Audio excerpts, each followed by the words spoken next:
Olá, bom dia. Tenho certeza que você gosta de questões relacionadas à cultura africana, especialmente à cultura choque. Por isso você está no lugar certo. Mas assim como você, outras pessoas também têm o mesmo interesse. Por isso, por favor, compartilhe, siga-nos, dê um like, ajuda-nos a chegar a outras pessoas que têm o mesmo interesse. Cultura Chokwe. Circuncisão e casamento. Fauna e flora. Contos e histórias. Música e dança. Gastronomia. Religião. Bem-vindo ao canal de Soca.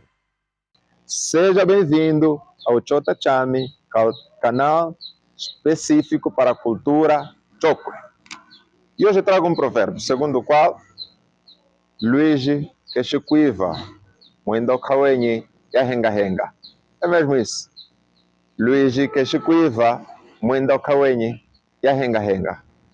Traduzindo, o rio não considera os conselhos dos outros, por isso ele anda sozinho.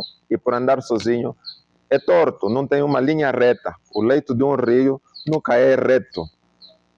Ele vai fazendo curvas. E segundo o provérbio, é porque ele não considerou os conselhos dos outros.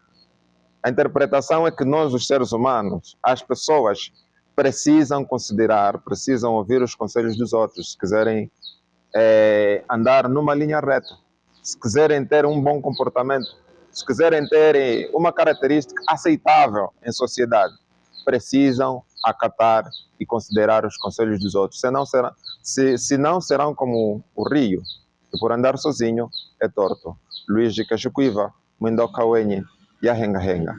Por favor, compartilhe e ajuda-nos a chegar aos outros. Leve o Chota Chami para outras pessoas da comunidade Choca e não só. Muito obrigado, espero ter ajudado. Até lá.